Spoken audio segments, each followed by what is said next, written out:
ആനായ ഖലീലുല്ലാഹി ഇബ്രാഹിം നബി അലൈഹിസ്സലാത്തു വസ്സലാം വിശുദ്ധമായ കഅബ പുനർനിർമ്മാണം നടത്തി.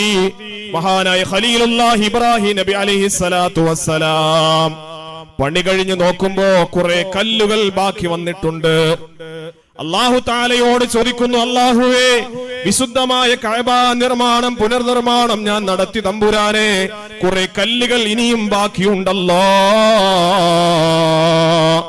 അല്ലാഹു തആലയോട് മഹാനായ ഖലീലുല്ലാഹി ഇബ്രാഹിം നബി അലൈഹിസ്സലാത്തു വസ്സലാം ചോദിച്ചപ്പോ അല്ലാഹു തആല മഹാനായ ഖലീലുല്ലാഹി ഇബ്രാഹിം നബി അലൈഹിസ്സലാത്തു വസ്സലാമിനോട് പറഞ്ഞു കൊടുത്തു, ഇബ്രാഹിമേ, അത് നീ ലോകത്തിന്റെ പല ഭാഗത്തും നീ കൊണ്ടുപോയി നിക്ഷേപിക്കണം ഖലീൽ.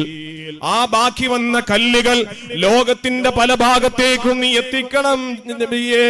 ഇബ്രാഹിം നബി അലൈഹിസ്സലാത്തു വസ്സലാമിനോട് അല്ലാഹു തആല പറഞ്ഞു കൊടുത്തു. മഹാനായ ഖലീലുല്ലാഹി ഇബ്രാഹിം നബി അലൈഹിസ്സലാത്തു വസ്സലാം അത് ലോകത്തിന്റെ പല ഭാഗത്തേക്കും അത് എത്തിച്ചു എന്ന് വിശുദ്ധമായ ഗ്രന്ഥങ്ങൾ പഠിപ്പിക്കുന്നുണ്ട്. ലോകത്തിന്റെ പല ഭാഗത്തും എത്തിച്ചോ. അതിൽ വലിയ കല്ലുകൾ എവിടെയൊക്കെ വന്നിട്ടുണ്ടോ ആ കല്ലുകളുള്ളിടത്താണ് ജുമയുള്ള പള്ളികൾ നിർമ്മിക്കപ്പെടുന്നത്.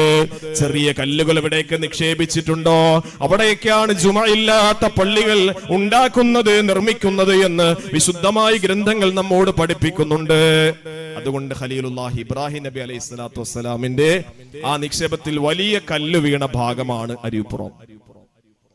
അപ്പൊ ഈ പള്ളിക്ക് പവിത്രത കൂടുതലാണ്, ജുമാ പള്ളിയാണ്.